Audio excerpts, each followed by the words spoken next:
Hello everyone and welcome. And in this particular video, we'll be talking about planning activities. Now, in the last video, video number 5, with respect to this subject on business marketing, we already talked about the different planning activities. And so if you have not watched that specific video, kindly watch that because that is a necessary requirement before you will be able to understand this video that we'll be talking about, this content that we'll be talking about. Now, we begin with crafting a mission statement. Now, what is a mission in the first place? Now, if a vision is something that you want to become in the near future, mission is simply how you get there.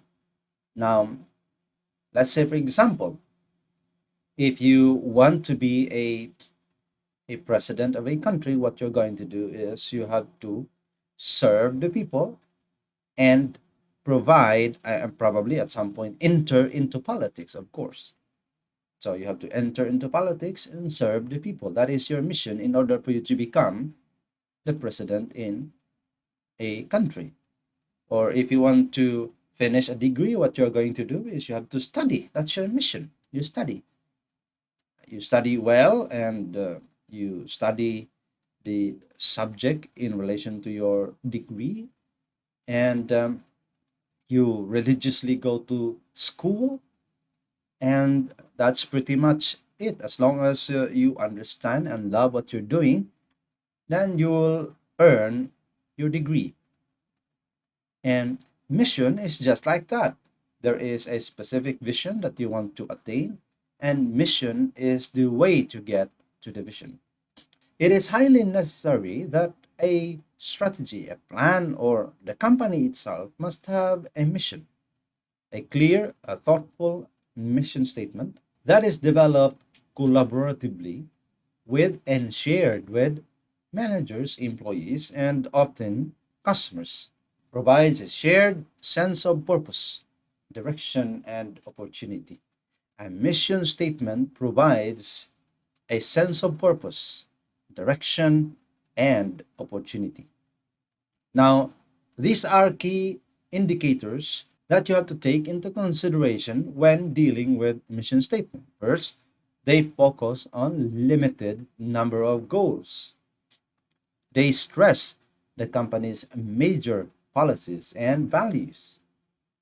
They define the major competitive spheres within which the company will operate.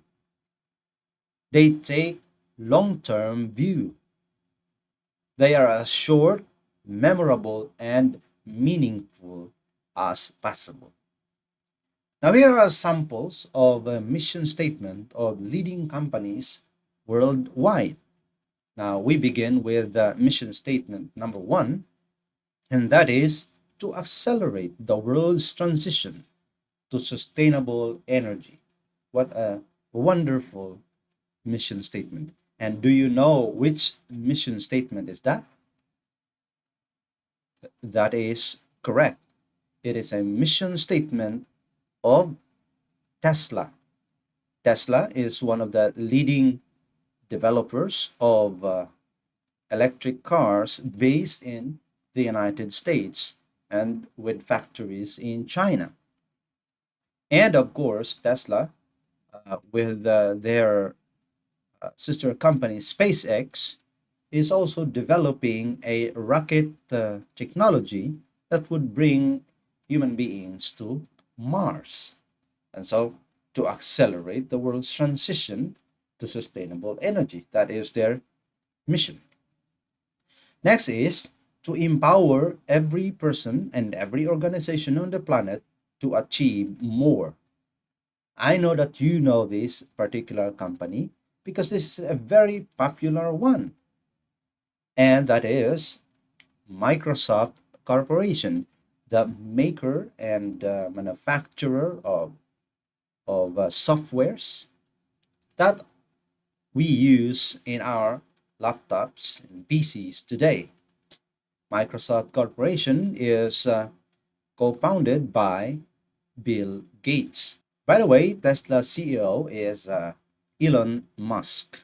Then we proceed to the next mission statement. That is, we strive to offer our customers the lowest possible prices, the best available selection, and the utmost convenience.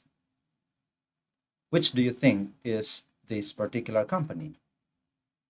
If your answer is Amazon, then you are correct.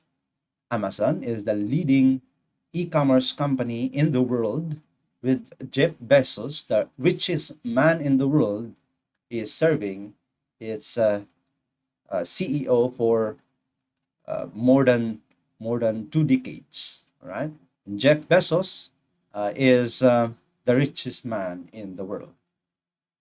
Then we have to make people's lives better by making mobility accessible and affordable. Which do you think is this particular company with this mission? Now, if your answer is Ford, then you are correct. Ford is the leading brand in the auto manufacturing industry. And so, this is their mission, to make people's lives better by making mobility accessible and affordable.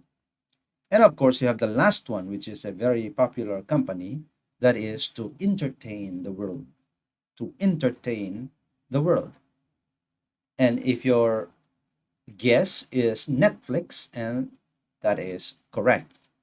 Netflix mission is to entertain the world. Very simple. It's a very simple mission, that is to entertain the world. And so that is how we craft a mission statement. It should be at some point easy to memorize, but comprehensive enough to cover what you want to offer and in what way you are going to offer these products and services to your target audience. That those are examples of mission statements. Then we have to proceed with establishing strategic business units, or SBUs. Now, a business can be defined in terms of three dimensions: customer groups, customer needs, and technology. Now, if your companies are offering different variety of products that belongs to these different dimensions, then you can create different strategic business units, which of course caters different segments of the society, different customer needs, or requires different aspects or context of technology. A strategic business unit is simply a single unit or a single business or a collection of related businesses that can be planned separately from the rest of the company. Now, if you are offering certain products that is related to oral hygiene, all right? Now, if you're offering product related to oral hygiene, but at the same time your product of the same brand or of the same company is also offering construction materials. Let's say, for example, Samsung, they have electronics, they have, if I'm not mistaken, construction something. And so you have to divide your company in different strategic business units, which of course, each of those strategic business units actually consist of different actors and competitors. And of course, each of these business units has a manager responsible for strategic planning, profit performance, who controls most of the factors affecting the profit. Now, this is an example of an SBU, or strategic business unit structure, based on what we call as a geographic segmentation. All right.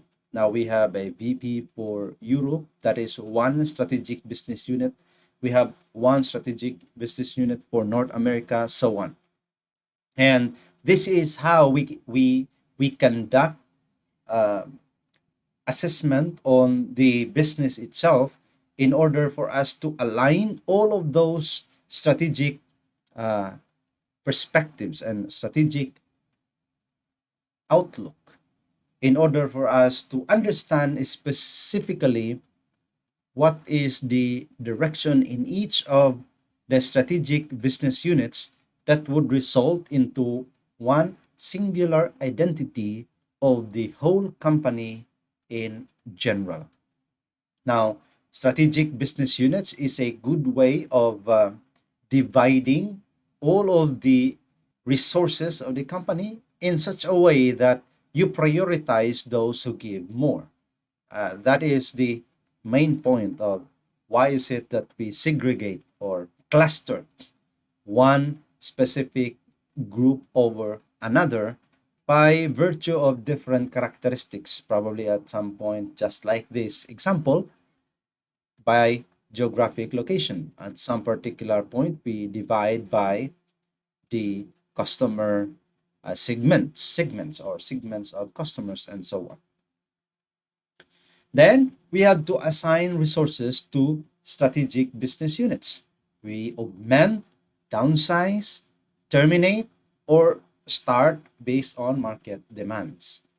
Now, in assigning resources to SBUs, we have what I call as an intensive growth. Now, when we talk about intensive growth, these are strategies by which you employ in order for you to seek dominance within a specific market segment or market scenario. Now, intensive growth actually involves market penetration strategies, which of course includes massive advertising and so on. Market penetration strategy is used when a strategic business unit is on a startup level. You are new to the market. Then we have market development. When you're already there, you conduct as much as possible market development strategy for the development of the specific market, and probably at some point you dominate a specific market segment where you belong. Then we proceed with product development strategy, wherein you develop new products and product offerings to the target market. And then we have diversification strategy, wherein you offer different kind of market and addendums to your product in order for you to retain uh, control over a specific geographic or specific segment in general. Then we have another growth strategy, which is integrative growth. This is a strategy for growth of which firms acquire some other elements in the chain of distribution, which is a member. Now, we have what we call as vertical integration. Now, vertical integration is an integrative growth strategy in which one business acquires another business in its own supply chain, but are not the same supply chain level. It is a vertical integration strategy. Let's say, for example, a, a retailer acquires a wholesaler company, and that is what they call as a vertical integration. It is acquiring a different company within a specific supply chain, but not on the same level. So when a retail company, all right, acquires by purchasing a company that is of a wholesale nature but is within the same supply chain but not of the same level, is called vertical integration. Now we also have what I call as horizontal integration. It is an integrative growth strategy in which one of the business acquires another business in the same supply chain level, as itself is a horizontal integration strategy.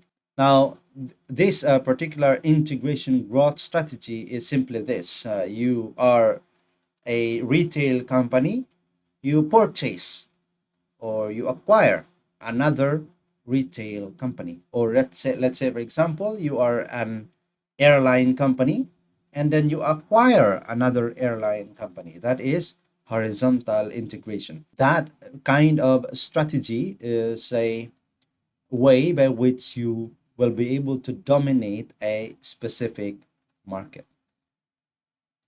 Next, we have what I call as diversification growth.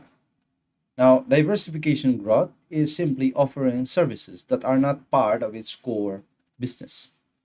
We have number one, synergistic diversification, a growth strategy in which a business adds new products or services that are related to its existing products or services as a synergistic diversification. Now, let's say, for example, if you are offering, let's say, a oral hygiene like a toothpaste, all right? If you're offering toothpaste to your customer, why not offer a toothbrush, right? Or dental floss, so on. And so that is synergistic diversification. Next is we have horizontal diversification, a growth strategy in which a business adds new products or services that are not related to its existing products or services but appeal to its existing target market. This is called horizontal diversification. Now, let's say, for example, if you're a oral hygiene company, you might probably offer some kind of a eyeglasses or something that is related to that. That is an example of horizontal diversification. All right, thank you very much, and see you in the next video.